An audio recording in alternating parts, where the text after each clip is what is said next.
इन 5 सालों के दौरान हमने देखा कि वहाँ के कांग्रेस के, एनसीपी के, दूसरे विपक्ष की पार्टियों के जितने भी एमएलएस थे वो ये मांग कर रहे थे कि मुसलमानों को 5% रिजर्वेशन मिलना चाहिए, 5% रिजर्वेशन देना चाहिए। कोर्ट का हवाला दिया जा रहा था कि हाई कोर्ट ने है तो ये इजाज़त दी है कि मुसलमानों को 5% रिजर्वेशन एजुकेशन के अंदर मिलना चाहिए करके। वो इस तरह से जोश के साथ बोलते थे, उस बीजेपी से मांगते थे जिसका है तो कोई लेना देना ही नहीं है मुसलमानों से। आज जब यही हुकूमत के अंदर आ गए हैं तो आपने देखा है कि पिछले 2-2.5 सालों के अंदर कितनी मर्तबा कौन से मंत्री ने मुसलमानों के रिजर्वेशन के ताल्लुक से कोई जिक्र किया हो। झूठे मुंह ही सही, लेकिन कोई बात करने के लिए तैयार नहीं है।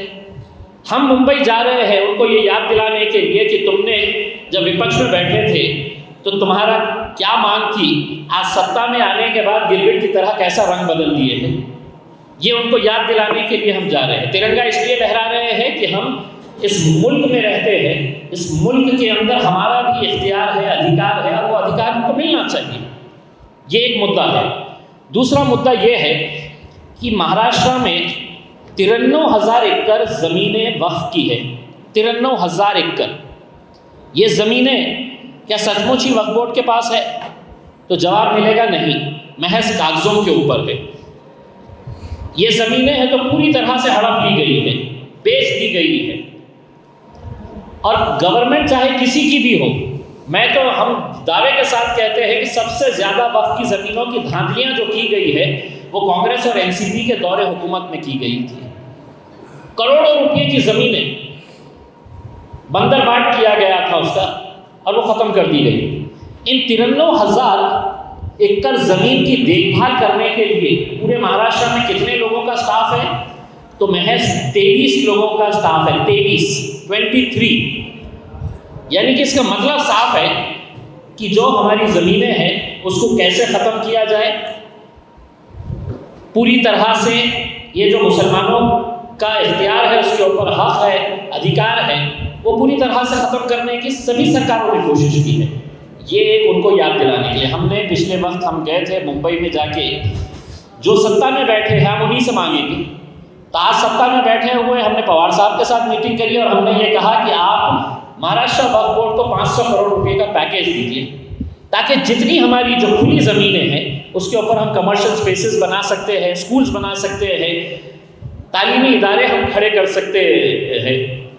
तो इन मुद्दों को लेकर हम पूरे महाराष्ट्र से गाड़ियों का काफिला 27 नवंबर के दिन वहाँ पर जाएगा, और सिर्फ वहाँ पर मुंबई में पहुँचेंगे ऐसा नहीं है। मुंबई में जाने के बाद ये गाड़ियों का जो काफिला वहाँ पर पहुँचेगा तो एक सभा के रूप में उसको कन्वर्ट किया जाएगा। एक पब्लिक मीटिंग वहाँ पर होगी, और उस पब्लिक मीटिंग के अंदर असदुद्दीन अवैसी साहब और अकबरुद्दीन अवैसी साहब, ये दोनों को ही वहाँ पर हम दावत दे रहे हैं। असद साहब ने अपना कंफर्मेशन दे दिया है। इंशाअल्लाह हम अकबर साहब का भी कंफर्मेशन लेंगे। सभी की ख्वाहिश है कि अकबर साहब ने भी आना चाहिए करके। तो ये हमारी मांगों को लेकर हम 27 तारीख के दिन पहुंचने वाले हैं। हमको ऐसा लगता है कि हमको एक खिलौने की तरह इस्तेमाल किया जाता है, और जब सत्ता में आते हैं तो कुछ अलग रंग दिखाते हैं, विपक्ष में रहते हैं तो कुछ अलग रंग दिखाते हैं। तो उनको अपनी हकीकत दिखाने के लिए ये हम करेंगे। अगर हम वहाँ पर बहुत अच्छे तरीके से प्लानिंग के साथ है तो ये 27 तारीख का हमारी जो चलो मुंबई का नारा दिए है, हर ज़िले से, हर तालुके से, हर गांव से आप देखेंगे कि गाड़ियाँ निकलेगी, तिरंगा लहराते हुए मुंबई की तरफ कूच करेगी। इसके लिए अलग अलग कमिटीज़ बनाई जाएगी। जो रूट रहेगा उस रूट के ऊपर तमाम हमारे लोगों को खाने पीने का, चाय की जो भी सहूलियत रहेगी वो सब प्रोवाइड करने के लिए अलग अलग कमिटीज़ बनाई जाएगी। जो हमारे एमएलए साहब हैं उन लोगों के साथ मीटिंग करके, फैयाज साहब के साथ मुंबई में एक मीटिंग करके हम लोग इसको एक बहुत अच्छा शेप देंगे। और इतना यकीन दिलाते हैं कि महाराष्ट्र के इतिहास के अंदर किसी ने ऐसा नज़ारा नहीं देखा होगा कि पूरा महाराष्ट्र मुंबई की तरफ जाएगा तिरंगा लहराते हुए। तो आप लोगों का भी सहकारियत की ज़रूरत है। तो आज की मीटिंग के ताल्लुक से ये कुछ अहम फैसले लिए गए थे। आप लोगों के अगर कुछ सवाल है तो यकीनन इंशाअल्लाह उसको असदुद्दीन अवैसी साहब जवाब देंगे। ब्रीफ करें, हम बात करेंगे। हाँ, आप थोड़ा सा ब्रीफ करें। नहीं हो गया इम्तियाज साहब तो पूरा आज की बैठक का पूरा बोल दिया इम्तियाज साहब। अगर आपको कोई सवाल है तो बताइए। कारपोरेशन की इलेक्शन जो है वो सामने है, एमआईएम कैसी ताकत से इस इलेक्शन को लड़ेगी और आपको क्या कामयाबी की अपेक्षा है? नहीं, हमारे पास कंसिस्टेंटली हमारे संगठन पर, हमारे ऑर्गेनाइजेशन पर पूरी तरीके से काम चल रहा है और उसका रिव्यू भी आज हम लिए हैं। और पूरा हमारे जो संगठन के, ऑर्गेनाइजेशन के, तंजीम के जो ज़िम्मेदार लोग हैं, प्रेसिडेंट हैं, जनरल सेक्रेटरी है, उनसे हम डिटेल में बात किए और कैसा इलेक्शन में हम तैयारी आगे बढ़ेंगे, कैंडिडेट्स का सिलेक्शन उसमें है और वो लोगों का काम कैसा हो रहा है, तो सब पे माइन्यूट तरीके से बातचीत हुई है। और हमको उम्मीद है कि इंशाअल्लाह ताला जब कभी भी महाराष्ट्र में ये इलेक्शन होंगे, एमआईएम पार्टी का बहुत अच्छा परफॉर्मेंस रहेगा। ये मुस्लिम आरक्षण के लिए जो आप ये रैली निकालने जा रहे हैं, तो मुस्लिम आरक्षण की आपकी कैसे डिमांड है?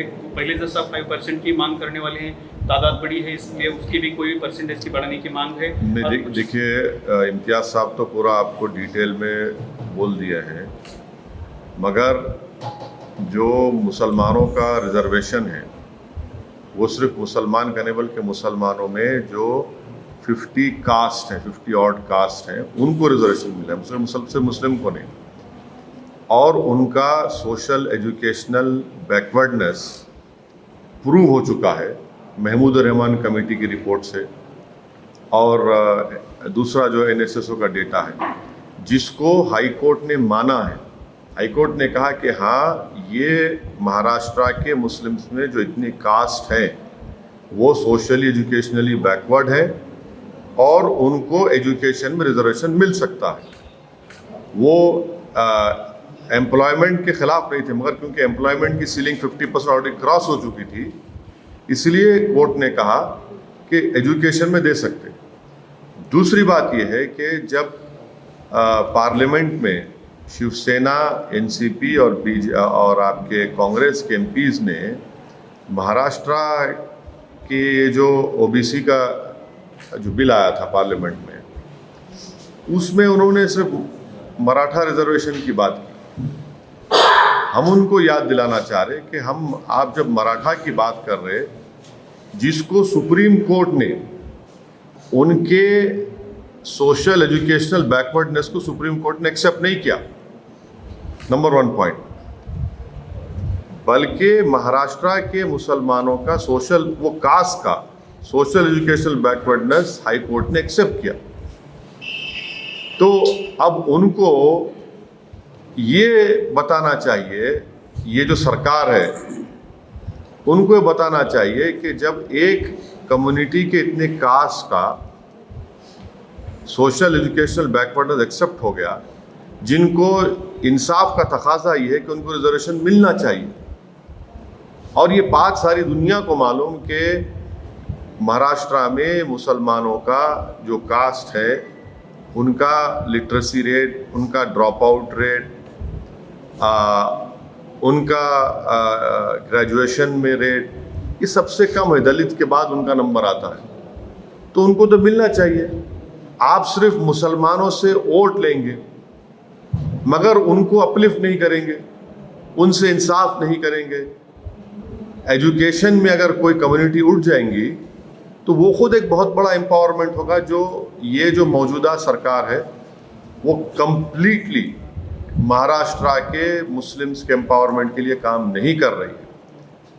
और एक अहम बात यह है कि आपको याद होगा कि जब महाराष्ट्र के विधानसभा के चुनाव चल रहे थे तो उस वक्त एमआईएम पार्टी पर एनसीपी और कांग्रेस ये कहकर वोट ले रहे थे कि मजलिस को वोट मत दो, असदुद्दीन ओवैसी या इम्तियाज़ जलील या एमआईएम के लीडर्स के बात में मत आओ, वरना अगर तुम वोट दोगे तो शिवसेना और बीजेपी को फायदा होगा। चुनाव होने के बाद अचानक ये तीनों मिलकर एक दूसरे से शादी कर लेते, निकाह कर लेते, ये कौन सा सेकुलरिज्म है? ये कौन सा सेकुलरिज्म है? आप तो महाराष्ट्र की जनता को धोखा दिए, स्पेशली महाराष्ट्र के मुसलमानों को धोखा दिया आप मुझे मेरा डर दिलाकर, एमआईएम का खौफ दिलाकर आपने वोट तो बटोर लिया, मगर जाकर झोली में डाल दिया शिवसेना के। तो ये इनकी हिपोक्रेसी है। मगर आज हम जो डिसाइड करें इसका डिसाइड करें, और 27 तारीख की मीटिंग होगी नवंबर में इंशाल्लाह। मगर एमआईएम पार्टी ये सरकार से इमीडिएटली डिमांड करती है कि महाराष्ट्र के मुस्लिम्स को रिजर्वेशन जो हाई कोर्ट ने क्लियर कर दिया उसको दिया जाए, इमीडिएटली दिया जाए उसको आपको रोकने की जरूरत नहीं है। अगर आप सच्चे हैं, अगर आप सिंसियर हैं अपनी बात में, तो इसको इम्प्लीमेंट करिए। और ये होना चाहिए, ये जस्टिस का एक सवाल है और हम देखेंगे। सर, जैसा कि महाराष्ट्र में आपने मुसलमानों के अपने आवाज़ उठाई, उसका खैर मकदम है, लेकिन तेलंगाना में ही 12.5% रिजर्वेशन का ऐलान। तेलंगाना में अभी जो हमारे को रिजर्वेशन तेलंगाना मिल रहा है वो सुप्रीम कोर्ट का स्टे पे मिल रहा है, और हमारी असेंबली में हमने रेजोल्यूशन भी पास किया है, गवर्नमेंट ऑफ इंडिया को भिजाया है कि 50% कोटे को ब्रीच करो आप। ये बात मैंने पार्लियामेंट में भी कही थी कि 50% जो कोटा जो सुप्रीम कोर्ट बोल रहा है उसको सेंट्रल गवर्नमेंट एक लॉ बनाए, उसको ब्रीच करे। और हमारा डिमांड ये है कि पूरे देश में, पूरे मुल्क में जो आबादी का 50% हिस्सा है उनको आप 27% दे रहे, और जो 10% है उनको आप 20% दे रहे। तो ये नरेंद्र मोदी की गवर्नमेंट के लिए भी पार्लियामेंट में डिमांड किया कि आप 50% का जो है उसको ब्रीच करिए, लॉ लेकर आइए आप, क्योंकि आपके पास आज मुल्क में, देश में एम्पिरिकल डेटा है जो इस बात को बता देगा कि अदर बैकवर्ड कास्ट भी इसको डिजर्व करते हैं। मगर मुस्लिम आरक्षण का मसला है कि ऑलरेडी हाई कोर्ट क्लियर कर चुका है उसको। जिस दिन 50% का law government of India Modi लेके आएंगे, फैंटास्टिक, तेलंगाना में बढ़ेगा कोटा, क्यों नहीं बढ़ेगा। मगर आज आपको जो है मिल रहा है ना 4%, तो आपको जो मिल रहा पहले ले लेना, जो पहले मिल रहा उसको ले लो आप, उससे फायदा भी हो रहा उससे। आप कुछ बोल रहे थे सर? उत्तर प्रदेश और दिल्ली के इलेक्शन है, उत्तर प्रदेश में गए और वहाँ पर आप राजधर सिंह की पार्टी से आप अलायंस करने वाले थे, लेकिन वो छोड़कर चले गए। अब जो आपके सामने यहाँ पर भी, जैसे कांग्रेस ने, एनसीपी ने यहाँ पर प्रोपेगेंडा करी कि अगर आप वोट देते हैं तो बीजेपी आ जाएंगे, वहाँ पर भी नहीं। आप ये देखिए ना कि आज मेरे को बहुत मज़ा आ रहा, मैं बैठ के बोलते ना, इंग्लिश में क्या बोलते, वो क्या है, कांग्रेस लालू प्रसाद यादव को क्रिटिसाइज कर रही, उन्होंने बीजेपी से मिले हुए हैं। लालू प्रसाद यादव कांग्रेस को क्रिटिसाइज कर रहे कि इनकी वजह से हम सरकार नहीं बना सके। ममता बनर्जी आपके गोवा को जा रहे, तो कांग्रेस ये बोल रही कि इन्होंने डीलिंग कर लिए। ममता बनर्जी ये बोल रहे कि कांग्रेस में दम ही नहीं है। वो दिल्ली की पार्टी गोवा जा रही, पंजाब जा रही, तो कांग्रेस उनको बोल रही। अब हम ये पूछना चाह रहे कि भाई साहब, ये तुम में से कितनों ने डीलिंग कर ली? वो मुंबई के जबान में क्या बोलते उसको, मांडोली हो गई, वो कितनों ने कर ली मांडोली, बताओ मार। हम बिहार में लड़े, आप क्यों गए? बंगाल में हम नहीं जीते, आप क्यों गए? अब उत्तर प्रदेश में जा रहे तो अरे भाई तुम आपस में ही तुम एक दूसरे को गाली दे रहे।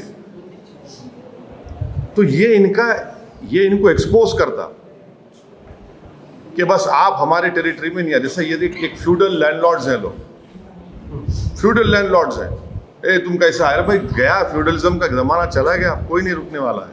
सर इसी से जुड़ा हुआ सवाल, एमआईएम के हिस्से में ही क्यों आता है वोट कटवा पार्टी? नहीं, इसलिए आता है, इसलिए लोग ये झूठा इल्ज़ाम लगाते क्योंकि कोई भी पार्टी, चाहे बीजेपी हो, शिवसेना हो, कांग्रेस हो, एनसीपी हो या आपके समाजवादी पार्टी हो, वो नहीं चाहते कि भारत के मुसलमानों का एक पॉलिटिकल लीडरशिप का प्लेटफॉर्म बने या पॉलिटिकल लीडरशिप क्रिएट हो। वो सब समाज की लीडरशिप चाहते, मगर अगर किसी एक समाज का पॉलिटिकल एम्पावरमेंट नहीं चाहते तो मुसलमान का है। ये हकीकत है।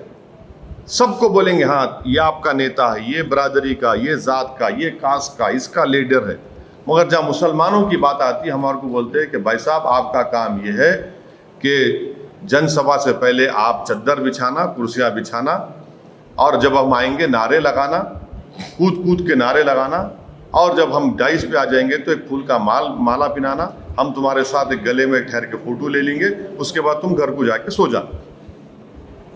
हम ये बोल रहे हैं कि अब कुछ नहीं होगा, हम कुर्सी पे बैठेंगे, अपने मुकद्दर के फैसले हम करेंगे।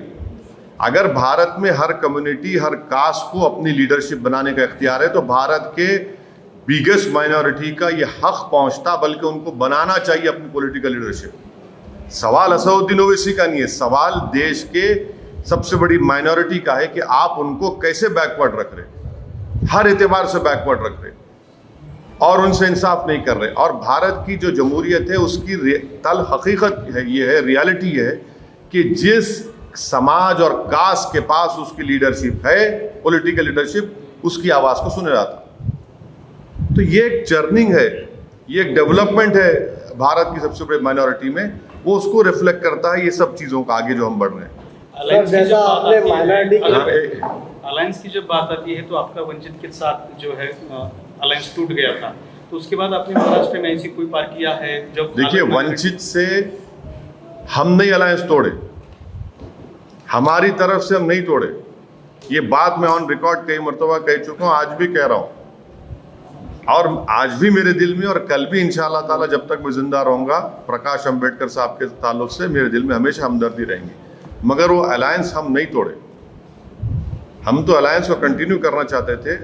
अनफॉर्चुनेटली वो डिसीजन ऐसा लिया। अगर फिर से उनका हाथ आपकी तरफ आता है तो क्या आप तैयार हैं उसके लिए? देखिए, politics is the art of impossible. तो अगर ऐसे हालात बनते हैं, कुछ होता है, तो ज़रूर आपको बताएंगे। दूसरा सवाल ये है कि कॉर्पोरेशन के बहुत सारे इलेक्शन हैं, 6 से 8 कॉर्पोरेशंस जो है महाराष्ट्र में, उसके इलेक्शन सामने हैं, कुछ दिनों में होने वाले हैं। तो एमआईएम के ये सारे कॉर्पोरेशंस की इलेक्शन लड़ने वाली है, मुंबई का भी इलेक्शन है, उसकी भी वही बात इम्तियाज़ जलील साहब ने आप तमाम को बताई है। यकीनन एमआईएम पार्टी उन इलेक्शंस में हिस्सा लेगी और पूरी तैयारी के साथ हम उसमें इलेक्शन में हिस्सा लेंगे, लड़ेंगे, और इंशाअल्लाह हमको यकीन है कि जनता अपनी दुआओं से, अपने वोट से हमको कामयाब करेगी। सर, माइनॉरिटी के हुकूक के लिए एक ही आवाज़ पूरे मुल्क में गूंजती है, वो आपकी आवाज़ है, लेकिन इस मुल्क में अक़लियतों के साथ जो कुछ हो रहा है, जैसे आसाम और त्रिपुरा। नहीं, देखिए, त्रिपुरा में जो कुछ हो रहा है वो बीजेपी गवर्नमेंट की नाकामी और उनके सपोर्ट से वो तमाम गुंडे लोग मस्जिदों को टारगेट किए, मस्जिदों को नुकसान भी पहुंचाए, मस्जिदों को जलाए भी। ये त्रिपुरा की बीजेपी गवर्नमेंट की खुली उनका कन्निवेंस है, उनकी नाकामी है, और वो ओपनली उनको इजाज़त दी है कि इस तरह का जुलूस निकालो और जाकर ये तमाम वैंडलिज्म करो। आसाम में भी बीजेपी की सरकार है, वहाँ पर तो आप देखें कि एक आदमी जिसको पुलिस ने गोली मार दी, उसकी लाश के ऊपर एक फोटोग्राफर जो गवर्नमेंट का है उसके ऊपर कूद रहा है। आप ये भी देख लिए कि उत्तर प्रदेश में एक गुप्ता साहब है जिनको गोरखपुर की पुलिस कस्टडी में उनके टॉर्चर से डेथ हो गया। तो उत्तर प्रदेश के चीफ मिनिस्टर और समाजवादी के अखिलेश यादव उस पीड़ित परिवार घर चले गए। हम भी कंडेम किए गुप्ता साहब के डेथ को। गवर्नमेंट से 50 लाख दिए और समाजवादी से 21 लाख का चेक दिए। वही उन्नाव में एक फैसल नाम का बच्चा है, तरकारी बेचने वाला, 19 साल का भी नहीं है बच्चा, उसको पुलिस कस्टडी में मर गया। आज तक कोई नहीं आता पूछने उसको, कोई पूछता नहीं जाके उसको। ये सेलेक्टिव सिंपैथी जो है ना, ये बताता है कि मुसलमानों के ताल्लुक से कितनी हमदर्दी इनके दिल में है और दिमाग में। तो ये तो हो रहा है। आर्यन खान का जो मैटर अभी चल रहा है, अरे मेरे को क्यों पूछ रहे भाई, मैं खुद ट्विंकल टिंकल लिटिल स्टार हूँ। हम क्या कम है क्या? ये हमारे साहब मुफ्ती साहब हमारे बिगेस्ट स्टार है, फारूक शाह सुपर स्टार है, इम्तियाज जलील मेगा स्टार है। ये हमको कहाँ लेके आ रहे हैं इन चीजों में? सर बांग्लादेश ने भी क्या हमको उससे क्या करने का? देखिए जिस तरह से सेंट्रल की टीमें महाराष्ट्र में कारकर्दगी कर रही है, जैसा अरे मेरी एक बात सुनिए, ख्वाजा यूनुस की लाश अब तक नहीं मिली। कौन रोएगा ख्वाजा यूनुस के लिए? जिसके पास दौलत है, जिसके पास पैसा है, उसकी बेल की हियरिंग भी होती है और बेल भी हो जाती। एक सिद्दीक कप्पन है, आपकी फ्रेटर्निटी का जर्नलिस्ट है, हाथरस में एक रेप हुआ था दलित बच्ची का, उसको कवर करने गया, अब तक जेल में है, कोई पूछने वाला नहीं है। हद तो यह है कि सिद्दीक के साथ एक टैक्सी ड्राइवर था, उसको क्या मालूम भाई, चलिए सिद्दीक के ऊपर, टैक्सी ड्राइवर है, पेट कमाने के लिए लेके गया, वो जेल में है, उसके बारे में कोई पूछता नहीं। मुंबई ट्रेन ब्लास्ट में एक आदमी को निकला इनोसेंट प्रिजनर्स, किताब लिखा, पढ़िए आप, क्या क्या नहीं किया गया, उसके नाखूना खींचे गए, उसके ऊपर गंदगी डाली गई, कोई पूछने वाला नहीं है, कोई बात नहीं करने वाला इसका। आज महाराष्ट्र के जेलों में दलित और मुसलमान हाईएस्ट आदिवासी अंडर ट्रायल्स हैं, कौन पूछेगा इनको, कौन निकालेगा इन लोगों को? इनका कसूर दो है, एक तो एक दलित है, आदिवासी मुसलमान है, दूसरा गरीब है, पैसा नहीं है इनके पास, पूरा उसी पर ये अरे फिर इनके बारे में कौन बोलेगा भाई? क्या ये हमारा सिस्टम, हमारा सरकार क्या खाली पैसे वालों के लिए हो चलेगा, या फिर जस्टिस फॉर द पोर भी होगा, बेल फॉर द पोर भी होगा? नहीं होगा, इस पे बातें नहीं हो रही है। और वो जो लोग जो जेलों में सड़ रहे, अपनी जिंदगी बर्बाद हो जा रही, कोई उसके ऊपर बात नहीं कर रहा। इसीलिए मैं इस मसले बात ही नहीं करना चाह रहा हूं। मेरे को मतलब ही नहीं है इन लोगों से, इन दौलतमंदों से क्या करने का है। सवाल इसलिए पूछा जा रहा है कि जो ऑफिसर है समीर वानखेड़े, उसके जात को लेकर बड़ा मसला बना है। इसीलिए हम बोल रहे एनपीआर एनआरसी नहीं करना। तुम समझ में अब आ रहा है इन लोगों के, हम पहले ही बोले थे पार्लियामेंट में, कागज किसके लिए भी नहीं है, इसीलिए हम बोल रहे एनपीआर एनआरसी मत करो। देख लिए ना, अगर कोई एनपीआर एनआरसी होगा, बर्थ सर्टिफिकेट लेके आओ, निकाहनामा, अब तो निकाहनामा भी निकल रहा। इसीलिए हम बोले एनपीआर एनआरसी नहीं करना इस देश में। अब उन्होंने क्या करे नहीं करे, मेरे को उससे क्या मतलब है।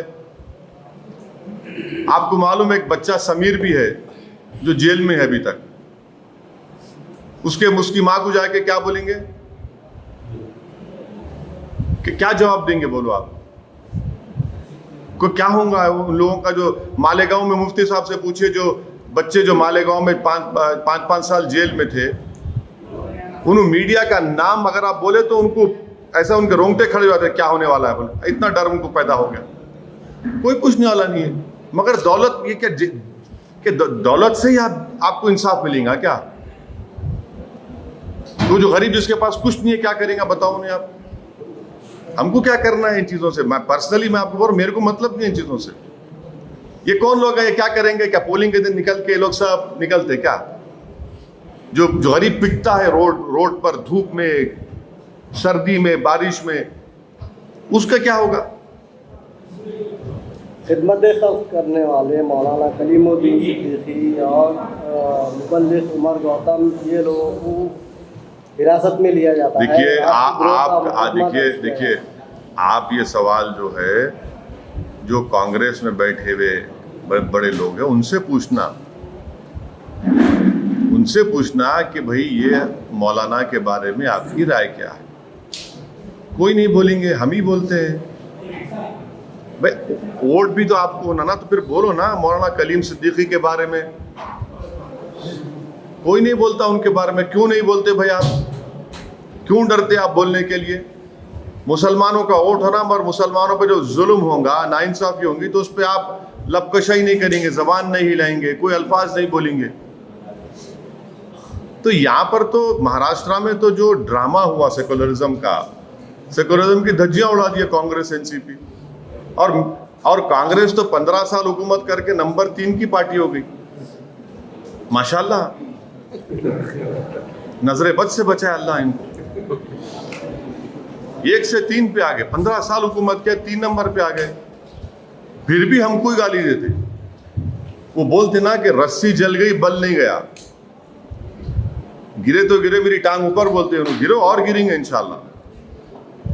जरा मोदी पे भी पूछ लो ना, नहीं पूछते। अरे हाँ प्लीज, हाँ पूछिए ना प्लीज, इंतजार करूंगा बेचैनी से। हाँ, आपके पास पेट्रोल की गाड़ी है क्या? हाँ, तो आपको तकलीफ हो रही। कितना मुंबई में कितना होगा? 113 रुपये लीटर। 115 देखिए, 115 117। मगर उसके बावजूद भी मोदी को वोट देंगे। 8 क्वार्टर से इकोनॉमी डाउन है, मगर क्या हो रहा है बताइए आप? हर पेट्रोल प्राइस इंक्रीज होने से हर कमोडिटी पे इंक्रीज हो चुका है। मैं तो देश के महिलाओं से रिक्वेस्ट करूंगा कि मेरी बहनों, मेरे माताओं, अब आपको बताना पड़ेगा मोदी जी को कि कितना घर में सेविंग्स खत्म हो चुकी हैं। और ये बिल्कुल, ये तो यानी खुली छूट दे दिए, जो चाहे कि माने पेट्रोल बढ़ते रहेगा।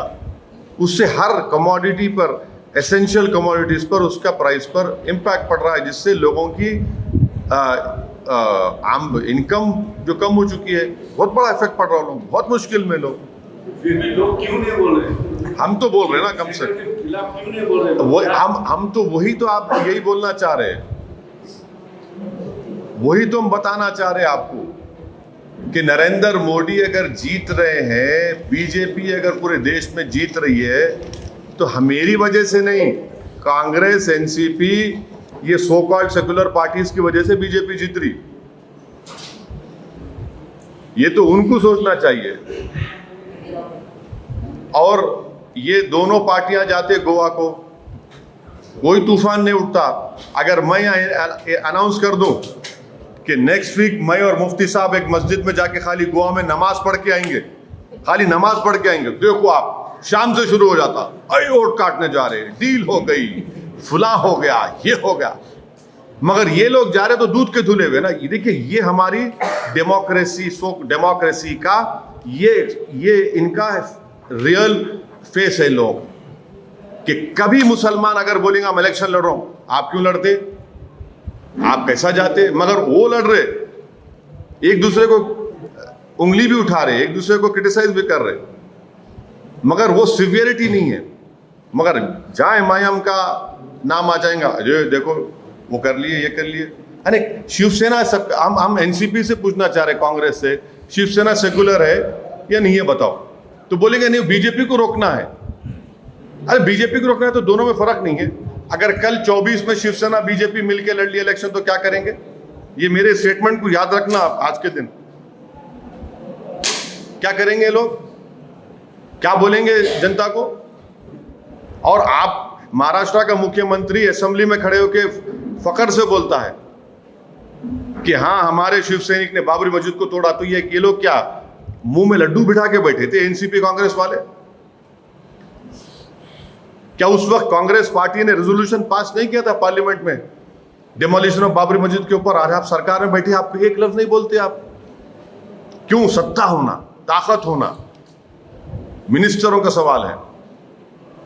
ये कौन सी पॉलिटिक्स कर रहे फिर ये लोग? तो इसमें क्या तोड़ हो सकता है? अभी लोग जो वोटर है संभ्रमित है। इसका तोड़ खाली एमआईएम ही है। सही बता रहा हूं आपको, आज नहीं कल ये हकीकत सामने आएंगी। सर, जिस तरह से प्राइवेटाइजेशन हो रहा है देश में, उस पर आपका क्या कहना है? एग्जाम्पल दो आप। जैसे एयरलाइंस है, इंडियन एयरलाइंस को टाटा ने LIC है। कर दिया, फिर कई सारे देखिए, जहाँ तक LIC की बात है, हम लोग पार्लियामेंट में अपोज करें उसको, कंप्लीट अपोज करें। ये गलत हो रहा है, बिल्कुल गलत हो रहा है। LIC का प्राइवेटाइजेशन नहीं होना चाहिए। मुल्क के तारीखी आसार गिरवी रख दिए जा रहे हैं, प्राइवेट ठेकों पे दे दिए जा रहे हैं, जैसे ताजमहल है, लाल किला है और दूसरे तारीखी इमारतें। यही होता आपको जब 56 इंच को देख के वोट दिए तो। 3000 किलो जो ड्रग्स मिला है गुजरात में, अडानी के, हाँ, उसके बारे में क्या? अभी सुना कि उसमें 100 किलो कम हो गए। सर, देश में किसानों का मुद्दा बहुत आगे बढ़ रहा है, उस पर क्या कहना है आपका? नहीं, जो मोदी सरकार ने कानून बनाए वो अनकॉन्स्टिट्यूशनल है। नंबर 1, गवर्नमेंट ऑफ इंडिया को कोई राइट ही नहीं है एग्रीकल्चर पर लॉ बनाने का। वो स्टेट सब्जेक्ट में आता, स्टेट लिस्ट में आता। अनकॉन्स्टिट्यूशनल काम किए और वो किसानों के हित में भी नहीं है, किसानों के मफाद में नहीं है, काश्तकारों के मफाद में नहीं है। और वो कानून को जाना चाहिए, वो कानून खत्म होना चाहिए। इससे किसान का फायदा नुकसान होगा। पूरे आप बड़े बड़े अरबपतियों को आप फायदा पहुंचाना चाह रहे। बहुत सारे स्टेट है देश के, वो अभी केंद्र के विरुद्ध आरोप लगा रहे हैं कि केंद्र जो स्टेट के कामों में है ना, दखलंदाजी दे रहा है। महाराष्ट्र में भी ऐसा बोला है, कर्नाटक ने भी बोला है, तेलंगाना से भी, बंगाल से भी बात हो चुकी है कि स्टेट के काम में केंद्र अपनी दखलंदाजी दे रहा है। आपका क्या इसमें निरीक्षण है और क्या बताएंगे? नहीं, मेरा ये है कि कॉन्स्टिट्यूशन में स्टेट लिस्ट और यूनियन लिस्ट है। गवर्नमेंट ऑफ इंडिया स्टेट के मैटर्स में इंटरफेयर नहीं करना चाहिए। मगर सवाल ये पैदा होता कि आप तो अभी क्रिटिसाइज कर रहे हैं ना। मैं आपको एग्जांपल देता हूँ इन लोगों के जो अपने उंगली को काट के मोदी को दे दिए, हाथ को नहीं काटे। अभी UAPA का लॉ लेके आए, उसमें आपने क्यों सपोर्ट किया मोदी को, बीजेपी को, कांग्रेस ने, NCP ने क्यों सपोर्ट किया? जब आपको ये नहीं मालूम था ये करेंगे। माने दिल्ली में बैठकर एक इंस्पेक्टर वो बोल देगा कि औरंगाबाद का एक्स आदमी टेररिस्ट है, बस खत्म, टेररिस्ट हो गया वो, विदाउट इवन कोर्ट कन्विक्शन। आपने सपोर्ट किया नहीं किया? बताओ आप। राइट टू इंफॉर्मेशन एक्ट में कमिश्नर्स का अपॉइंटमेंट, उनकी सब चीजें आपने क्यों सपोर्ट किया भाई? आप ही तो कर रहे हैं ना। आर्टिकल 370 का रिवोकेशन सब बाजा बजाए, बट हम बोल रहे हैं अनकॉन्स्टिट्यूशनल है। देखो वो पढ़ाई कर रहे हैं वो लोग। ऐसे कई एग्जांपल्स दे सकता हूं मैं आपको। बिगेस्ट एग्जांपल आपको दे रहा हूं, लॉकडाउन। गवर्नमेंट ऑफ इंडिया को कोई अख्तियार नहीं है लॉ एंड ऑर्डर सब्जेक्ट में। वहां दिल्ली से बैठ के मोदी जी बोले लॉकडाउन, उद्धव ठाकरे थाली बजा दिए, यस सर लगाओ लॉकडाउन। आप तय करना था कि महाराष्ट्र में, मुंबई में लॉकडाउन कब लगेगा। उन्होंने डिक्टेट दे रहे वहां से नेशनल डिजास्टर एक्ट में। क्या नेशनल डिजास्टर एक्ट कॉन्स्टिट्यूशन से बड़ा है क्या? आप क्यों दिए उनको अख्तियार? आप क्यों सुने उनकी बात? वैसे सब स्टेट्स किए। आप मोदी की बात मानते जा रहे। मोदी बोला ठीक है चलो मित्रों हम साथ चलते हैं। उनको आप दे रहे ना उनको राइट। पूरा लॉकडाउन में गवर्नमेंट ऑफ इंडिया कैसे तय करती? दिल्ली में बैठ के ऑफिसर कैसे तय करे कि मुंबई में लॉकडाउन कब होगा, हैदराबाद में कब होगा, लखनऊ में कब होगा? उसको क्या मालूम मुंबई में, हैदराबाद, लखनऊ में क्या है? वो उसको क्या मालूम कि वेस्टर्न महाराष्ट्र में कैसा लॉकडाउन करेंगे? उसको क्या मालूम मराठवाड़ा में कब करेंगे? आपने कर दिया, आपने इजाजत दी उनको। आप ही तो दे रहे ना मौका उनको। तो पॉलिटिकल सवाल मेरा ये है कि अभी आप भी बोले कि हिंदुत्ववादी के साथ कांग्रेस, राष्ट्रवादी कांग्रेस स्टेट में बैठे हैं, तो ये सब उथल पुथल हो रहा है। तो एमआईएम क्या सोच रहा है? लास्ट टाइम वंचित बहुजन के साथ में थोड़ा सा आपका ये हो गया, लेकिन नेक्स्ट इलेक्शन आप क्या करने वाले? अरे कुछ भी बहुत पॉसिबिलिटीज ओपन है हमारे को। किसी के साथ जाएंगे? अरे बहुत पॉसिबिलिटीज ओपन है भाई। जब 24 के पार्लियामेंट के चुनाव आएंगे, क्या गारंटी है कि शिवसेना बीजेपी के साथ नहीं चले? अब उत्तर प्रदेश में तो उनके कदम पे एमआईएम बाद में कदम डालेगी। हाँ नहीं हमारा रास्ता एक से सीधा है, जिसको हम उर्दू अरबी में होते सिरात मुस्तकीम का रास्ता है हमारा, स्ट्रेट पाथ। वो ये लोगों का कैसा है, ये कभी नाली में गिर जाते, कभी खड्डे में गिरते, कभी ये पानी में, कभी बुरे पानी में, निकल के फिर साफ पानी में आ जाते। इनका प्रॉब्लम यही है। हम तो हमारे लिए पूरे एवेन्यूज ओपन है, और जब विधानसभा के चुनाव आएंगे हम बताएंगे आपको। जो प्रकाश आंबेडकर ने जो वंचित बहुजन आघाड़ी एक साथ की थी, उसका अच्छा परिणाम दिखा, लेकिन उसके सीट देखिए ऐसा कुछ हो सकता है एमआईएम? बिल्कुल हो सकता, नहीं हो सकता बोल के मैं डिनाई भी नहीं कर रहा हूँ, मगर वो अलायंस एमआईएम की वजह से नहीं ख़त्म हुआ। हम तो आज भी और कल भी प्रकाश अंबेडकर साहब की इज्जत करते थे, करते रहेंगे, मगर वो अलायंस हमारी वजह से ख़त्म नहीं हुआ। तो पूरे स्टेट के कार्यकर्ता है, तो उनकी भी बात सुनी गई आज, तो क्या बोल रहे हैं आपके कार्यकर्ता? नहीं, हमारे स्टेट के पूरे members, party president, district president, सब लोग अपनी पार्टी की कामयाबी के लिए पूरा कोशिश कर रहे हैं, और हमको बताए कि एमआईएम का परफॉर्मेंस अच्छा रहेगा। कैंडिडेट सिलेक्शन के बारे में हम उनसे बात करें, और बहुत सी चीज़ों के बारे में बात करें, कैसा कैंपेन हम करेंगे, क्या करेंगे, तो अच्छा है। वो उनके हौसले बड़े बुलंद हैं। तो पूरी सीट महाराष्ट्र में लड़े जाएंगे या? हाँ लड़ेंगे, क्यों नहीं लड़ेंगे, बिल्कुल लड़ेंगे। प्रकाश आंबेडकरांनी तुमच्यावर आपके ऊपर एक आरोप लगाया था कि वंचित के लोग एमआईएम को वोट तो करते हैं, लेकिन एमआईएम के कार्यकर्ता है या मुस्लिम समाज है वो वंचित को वोट नहीं करता, इसलिए वंचित की सीटें चुनकर नहीं आती, तो इसलिए वंचित का एमआईएम के साथ होना ये उनके लिए फायदेमंद नहीं है। नहीं, ऐसी कोई बात नहीं है। अंबेडकर साहब को, प्रकाश अंबेडकर साहब को थोड़ा गलत फहमी है, ऐसी कोई बात नहीं है। वो अगर ये ऐसा बात कर रहे हैं तो उनकी राय है जो सच नहीं है, बिल्कुल सच नहीं। क्या उत्तर प्रदेश में दलित बोलो हाँ बोलो। सर, यहाँ पर आपने पूरे महाराष्ट्र का जायजा लिया, कहीं पार्टी के अंदरूनी मामला ऐसे चल रहे हैं जहाँ पर एक दूसरे पे आरोप हो रहे हैं, कुछ नाराजगी है, आप तक आई है क्या? नहीं बोला जाएगा औरंगाबाद में ऐसी कुछ दो पार्टियां, बड़े नेता है औरंगाबाद के, जिनके अंदर जमती है। सब अंडर वन पार्टी लीडरशिप काम कर रहे हैं और काम करेंगे, और जिसको जो बात करना था हम बात कर लिए कि हमारे घर की बात है। सुने हाँ नहीं सही है, बात बाहर आ गई, मगर अब बात बाहर नहीं आएंगे, अंदर ही रहेंगी। अच्छा रहेंगे, अंदर का मिलाव जुलाव जमेगा। हाँ? आपके साथ में है दोनों भी, तो उनका मिलाव जुलाव जमेगा क्या? बिल्कुल मिलाव जुलाव है, था, है और रहेगा, और इंशाअल्लाह ताला जो और अच्छे तरीके से मिलके काम करेंगे, ऐसा कोई बात नहीं है। वो बात सही है, बात आई, मैं इनकार नहीं कर रहा हूँ। उत्तर प्रदेश में एमआईएम की जड़ें कितनी मजबूत होंगी? क्या गैर मुस्लिम वोट भी हासिल हो सकते हैं? देखिए, सियासी पार्टी की जड़ें मजबूत करना एक कंटिन्यूस प्रोसेस है। जड़ों को फैलाना बोलते, देखो तो जड़ों को फैला रहे हैं, इंशाल्लाह अच्छा काम हो रहा है, और हमको यकीन है कि इंशाल्लाह अच्छा नतीजा आएगा। दिल्ली में आपसे इतने दिल्ली के कुछ ग्रुप्स ने आपके घर पर हमला किया, और दिल्ली में आप जा रहे हैं इसलिए डर खौफ उनके दिलों में है, या फिर क्या मामला है? नहीं, मेरे घर पे पहली मर्तबा हमला नहीं हुआ, ये चौथी मर्तबा हुआ है हमला, 4th टाइम हुआ है हमला ये।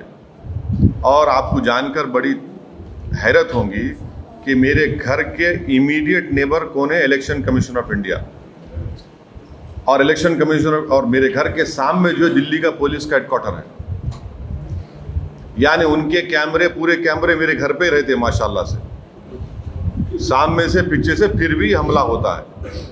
और हमला करने वाले लाइव टेलीकास्ट करते हैं, तो पुलिस को आने में ज़रा थोड़ी देर हो जाती है। ओनली 35 मिनट्स लगे उनको, सामने से आगे चल के आए तो 5 मिनट में आ सकते थे, मगर गाड़ी में आए तो शायद ट्रैफिक में फंस गए थे, इस तरह से 35 मिनट लगे उनको। कोई बात नहीं, 35 मिनट्स लगे, थोड़ा ट्रैफिक में फंस गए होंगे, VIP कॉन्वॉय जा रहा हूँ, तो इसलिए ऐसा हुआ।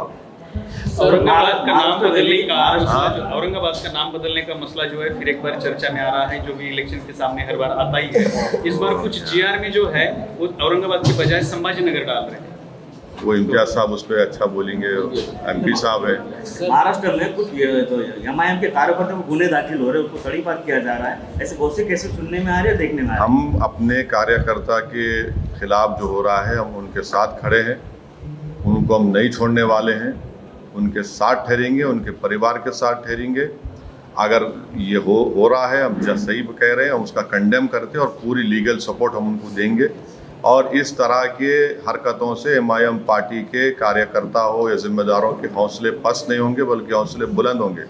और ये एक बात को बताता है कि यहाँ की सरकार डर रही है, बौखलाहट का शिकार है MIM के पॉपुलैरिटी और उनके ज़मीन पर काम करने की वजह से। सर, जैसा पिछले 5 सालों से पहले दिया गया था ओवैसी हॉस्पिटल और स्कूल का, अभी तक कुछ भी नहीं हुआ। हाँ, होगा अभी इम्तियाज साहब बात करके अकबरुद्दीन ओवैसी साहब से होगा, अच्छा फिक्र मत करिए। ओवैसी साहब 2019 में मोदी साहब की एक वेव थी, उनको सक्सेस मिला। अभी कुछ सर्वे बोल रहे हैं कि मोदी की कैपेबिलिटी जो है थोड़ी सी कम होती जाएगी। आप मतलब नेशनल का पॉलिटिक्स करते तो वहाँ से कैसा देखते हैं आप 2024 को? नहीं, मेरे को नहीं मालूम साहब, मेरे पास कोई थर्मामीटर नहीं है कि लगा के देख के बोलने का। ना तो मैं सेफोलॉजिस्ट हूँ, मैं एक पॉलिटिशियन हूँ और तभी 2024 को टाइम है। मगर देश की जो जनता है उनको ये देखना है कि 8 क्वार्टर से हमारी इकोनॉमी गिरते जा रही है, पेट्रोल की कीमतें बढ़ती जा रही हैं, 6% अनएम्प्लॉयमेंट रेट हो चुका है, 6% अनएम्प्लॉयमेंट रेट हो चुका है। और कहीं पर भी आप चले जाइए, फैक्ट्रीज, इंडस्ट्रियल आउटपुट जो है वो सही नहीं है। तो ये सब चीज़ें जो है ये और किसानों का मसला, बर्निंग मसला है। तो 24 में क्या होगा, कैसे होगा, मगर ये इश्यूज तो है पब्लिक के जहन में। होना चाहिए ना, होना चाहिए, इसका इम्पैक्ट होना चाहिए। देखिए क्या होता है। इम्तियाज जलील साहब खासदार होने के बाद आप औरंगाबाद में आए हैं, आपको लग रहा है कुछ बदलाव हुआ है? नहीं, आप ऐसा मत बोलिए। लॉकडाउन की वजह से मैं भी नहीं आ सका, वरना मैं पहले आता था। 1 लॉकडाउन, 2 लॉकडाउन, बीच में आया भी था मैं 1 दिन के लिए। ऐसा नहीं कि पहली मरतबा आया हूँ। अल्हम्दुलिल्लाह काफ़ी डेवलपमेंट का काम इम्तियाज जलील साहब कर रहे हैं और जितना वो करना है कर रहे हैं। मगर अनफॉर्चुनेटली क्या है कि वो MP लैड फंड्स ये कोविड की वजह से अब नेक्स्ट ईयर मार्च अप्रैल में शुरू होंगे। मगर उसके बावजूद भी वो बराबर, आप देखिए कि स्टेडियम का काम शुरू होने वाला है और नेहरू युवा केंद्र की नेहरू भवन की नई बिल्डिंग बनने वाली है। और गडकरी साहब से जाके मिले एक लंबा फ्लाईओवर के लिए जालना रोड पे। चौथा, वो खुद PIL डाले कोर्ट में अपॉइंटमेंट ऑफ डॉक्टर्स के जो स्केर्सिटी है। तो मैं समझता हूँ कि 200 बेड का एज एन MP माशाल्लाह से इम्तियाज जलील साहब बहुत मेहनत कर रहे हैं, काम कर रहे हैं, रिजल्ट्स भी आ रहे हैं। जो बरसों से औरंगाबाद के इलेक्टोरेट जिस चीज़ को देखना चाह रहे थे कि भाई डेवलपमेंट हो, काम हो, कोई MP जो है काम करे, वो उनको आज देखने को मिल रहा है। सर, मोदी के दौरे हुकूमत में मुल्क की सरहदें कितनी महफूज है, खासतौर पे चाइना, कश्मीर? देखिए, चाइना ने एक क़ानून पास कर दिया अपने बॉर्डर्स के ऊपर, और चाइना ने, और उसके ऊपर मेरे को अब आप मेरे को ये बताइए कि हमारे डेप्सांग, डेमचौक, गोगरा में जो लद्दाख में है, चीन की फ़ौज बैठी हुई है। ये कैसा नेशनलिज्म है RSS का, BJP का, कि भारत की सरजमीन पर चीन बैठा हुआ है, आप कुछ नहीं करते।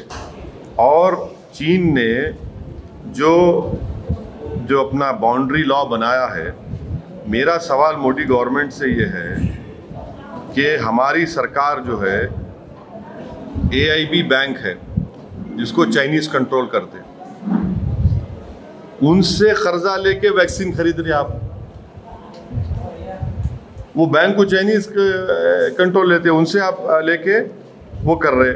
अच्छा, चाइना से ट्रेड हमारा ऑल टाइम हाई है, 100 बिलियन हो गया माशाल्लाह से। ये देखो, आप इनको कुछ बोलेंगे तो नहीं, हम ऐप बैन कर दिए बोलते। चाइना और भूटान हमारा करीबी दोस्त, वो चाइना से बाउंड्री टॉक्स का फ्रेमवर्क बना लिया और हमारे नेबर्स का रिलेशन चाइना से अच्छा हो गया। चाइना आज भी लद्दाख में बैठा हुआ है, 18 महीने हो गए चाइना लद्दाख में बैठकर, कोई अकाउंटेबिलिटी नहीं है। मैं तो मोदी सरकार से हमेशा डिमांड कर रहा हूँ कि आप जो है ग्रुप ऑफ एमपीज को लद्दाख लेके जाइए, हमारे को दिखाइए ना क्या है लद्दाख में, चीन बैठा है नहीं बैठा है। 18 महीने से मोदी जी खुद बोले थे, आपको याद होगा ना, घुसा है ना कोई घुसा हुआ है। तो फिर आज आप क्या बात करें डिसएंगेजमेंट की चाइना से? ये कैसा है, ये लोग कैसा, आरएसएस कैसा खामोश बैठी हुई है भाई? वहां पर चीन घुस के बैठा है भारत क्या, और हम पोंगसोंगसू लेक में ऐसा उनसे फ्रेमवर्क करें कि भाई एक एरिया बना दिए, ठीक है आप नहीं जाना, हम, अरे मैं अपने घर में नहीं जा सकता हूं, मैं अपने घर की जमीन में। तो ये है। Okay sir. 370 हटने के बाद अभी बीजेपी को हर 15 दिन 20 दिन को एक मिनिस्टर जाता, अभी रिसेंटली होम मिनिस्टर जाके आए। 370 के बाद आप कश्मीर को कैसा देखते हैं? क्या बदला कश्मीर में? कुछ नहीं बदला। 15 से हमारे भारत के सिपाहियों को टेररिस्ट उनकी जान ले लिए, सिविलियन किलिंग्स हो गए 20 से 25 वहां पे। पाकिस्तान से ड्रोन्स में हथियार आ रहे हैं, क्या कर रहे भाई आप? क्या कर रहे हैं वहां पे आप? कुछ नहीं कर रहे। और आप किसकी बातों में आकर आपने पाकिस्तान से सीज फायर दोबारा साइन किया भाई? किस बुनियाद पे साइन किया आपने सीज फायर को? कौन सा सीज फायर है जो हमारे सिपाही मर रहे वहां पर? एलएसी पे चीन, एलओसी पे पाकिस्तानी हरकत कर रहा है, और आप क्रिकेट मैच खेल रहे हैं। क्रिकेट मैच हम बोले मत खेलो, हार गए तो खाली शम्मी को टारगेट बना रहे आप। क्या है, क्या फॉरेन पॉलिसी है मोदी सरकार की, बताइए आप। यूपी हुकूमत फिलहाल अभी देशद्रोही के केसेस रोज बना रही है, बल्कि दिन ब दिन 10-20 देखिए सुनिए, सुप्रीम कोर्ट का जजमेंट है कि सेडेशन का अगर किसी पे केस लगता तो वायलेंस होना जरूरी है। जब वायलेंस नहीं हो तो सेडेशन कैसा होता बताइए? कैसा सेडेशन केस बुक करते आप? बल्कि सुप्रीम कोर्ट ने एक जजमेंट, अभी एक बेल ऑर्डर आया था 2 दिन पहले, आप देखो, जिसमें सुप्रीम कोर्ट ने कहा कि section 38 and 39 of UAPA will not apply even if you are favoring some terrorist organization। Supreme court का जजमेंट है वो। आप वो, मैंने अगर मैं गलत कह रहा हूं तो बस उसका देख के बोलता हूं, मैं लाइव लॉ में पढ़ा, मैं वो खुलता नहीं मालूम यहाँ पे, बट हाँ नहीं कर Bharat section supreme court judgment है, आप देख लीजिए वो। तो ये बात करेगी सेडेशन लगा दो, ये लगा दो। और आपके जो मिनिस्टर का बेटा है, उनको डेंगू हो गया तो मलेरिया हो गया तो जेल में टहल रहा, आपने चमन में टहला था, टहल रहा। वो वीडियो वायरल हुआ तो जेल को भिजा दिया उसको। बाप मंत्री है और बेटे के ऊपर 302 का मुकदमा है, और मोदी जी बोल रहे इंसाफ करेंगे। क्या इंसाफ करेंगे भाई आप? का इंसाफ होगा? थार गाड़ी उसकी, बाप की गाड़ी, और इन योगी बोलते अब्बा जी, अब्बा जान। अब ये अब्बा जान को क्या करेंगे जो मिनिस्टर बन के बैठे हुए? आप बताइए कि कोई गवर्नमेंट ऑफ इंडिया का कोई मिनिस्टर है, उसके बेटे पे मर्डर का चार्ज है, 4 किसानों को मारने का। अरे मॉरली तो आप उसको रिजाइन कराओ, जब कोर्ट डिसाइड करता उसके बाद आप फैसला लो। मर नहीं दिखाना चाह रहे कि हम तुम्हारे साथ खड़े हुए, उसमें भी कास्टिज्म है, क्योंकि उनका ताल्लुक एक अपर कास्ट कम्युनिटी से, उनका वोट होना इलेक्शन के लिए, तो डिस्टर्ब नहीं करेंगे। तो वो अब्बा जान के बेटे को बचा रहे, ये इनके पॉलिटिक्स है। तीन प्रश्न विचारतो। एक म्हणजे निवडणूक शहरातली, औरंगाबाद शहरात खुलताबाद आहे, याचं नेमकं काय कारण आहे? दुसरं म्हणजे नहीं खुलदाबाद में अच्छी जगह है ना, साफ सुथरी जगह है। नहीं ऐसा ऐसा ऐसा अरे मेरे भाई, हर चीज को आप ऐसा इतना माइक्रोस्कोप में मत लगा के देखो। हाँ, दक्षिणी जबान वैसा नक्को देखो आप। अब दूसरा, सोलापुर में कुछ आपके नगर सेवक जो है, 6 नगर सेवक जो राष्ट्रवादी के स्टेज पर दिखाई दिए हैं कुछ दिन पहले, तो कुछ कार्रवाई होने वाली है? अब दूसरा और एक सवाल पूछ। नहीं सुनिए, रुक जाइए। चले गए क्या कर सकते, जान दो, जिसको जाना जाओ, जा सकते हो। उन्होंने क्या करने का है, हम जाएंगे सोलापुर को। तीसरा, अभी 5 राज्यों के चुनाव आ रहे हैं, तो MIM पार्टी उनमें से किन राज्यों में अपनी ताकत लगाकर लड़ेगी? यूपी में तो हम लड़ रहे हैं, यूपी में पूरी तैयारी कर रहे हैं और यूपी में अच्छा खासा हमारा काम भी हो रहा है। उत्तर प्रदेश नहीं, थोड़ा टाइम दीजिए, पूरा निकल के आएगा। दिसंबर में कोड ऑफ कंडक्ट आएगा तो बात मालूम। तो मुंबई, पुणे, नासिक, औरंगाबाद यहाँ के कॉर्पोरेशन के इलेक्शन लड़ेंगे। पूरे सीट। हाँ, लड़ेंगे इंशाल्लाह। अभी महाराष्ट्र में महाविकास आघाड़ी की सरकार में कांग्रेस, एनसीपी और कौन बोल रहे भाई? अच्छा आप, ये 3 पार्टीज है, तो अब MIM का और बीजेपी का कुछ नहीं चलेगा। तो शिवसेना और एनसीपी कांग्रेस का उनका कहना है बिल्ली के ख्वाब में छिछड़े रहते खाली। सुनो आप, अरे छोड़िए ना, बिल्ली के ख्वाब में छिछड़े रहते, मालूम हो जाएगा इंशाल्लाह ताला ये सब। अगर ये तीनों पार्टियां साथ में लड़ेगी, हाँ तो कहाँ सीटें बचेगी? आप तीनों मिलके लड़ रहे, आप तो बोल दिए मिलके लड़ रहे बोल के, क्या होता? एक मर्द सब पे भारी, फिक्र मत करो आप। हाँ, विधानसभा में बी टीम सुनिए, हमारे को बोले कि ओवैसी को मजलिस कोर्ट मत दो, शिवसेना बीजेपी आ जाएगी। चुनाव हो गए तो तीनों शिवसेना कांग्रेस एनसीपी बैठ के निकाह कर लिए। अब वो मुफ्ती साहब फतवा दे सकते, वो सियासी निकाह कैसा होगा? निकाह कर लिए तीनों मिलके, शादी कर लिए। तो विधानसभा चुनाव में कुछ फोटो तस्वीरें भी बाहर आई थी ना, खादर साहब के घर में कोई लोग मिले, उनसे बात किए क्या? ऐसे कुछ तस्वीरें भी आई थी सामने भी। क्या मिले? बीच में विधानसभा इलेक्शन में मिले थे, मीटिंग कहते हैं, इसलिए हम पूछ रहे नहीं मिले। अरे नहीं, देखिए अगर मिले तो घर में मिले ना, उम्मीदवार कैसे? अरे सुनिए, मिले होंगे तो उसमें बुरी बात क्या है? मगर हम लड़ रहे बीजेपी से, हम लड़ रहे शिवसेना से लड़ रहे।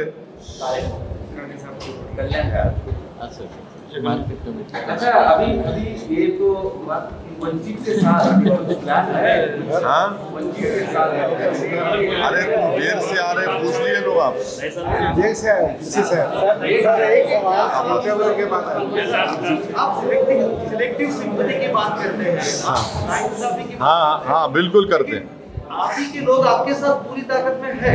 देखिए, आप जहाँ भी जाते हैं, इलेक्शन लड़ते हैं, आप लॉस हो जाते हैं, इलेक्शन हार जाते हैं आप लोग। तो ऐसा क्यों होता है? आपके लोग आपके साथ क्यों नहीं है? कहाँ हारे भाई? नहीं कहाँ हारे? एक मिनट, कहाँ हारे? सर, कोलकाता में कहा। कहाँ?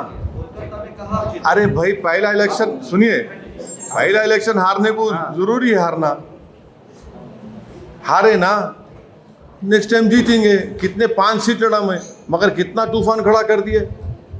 सुनिए मेरे आप सवाल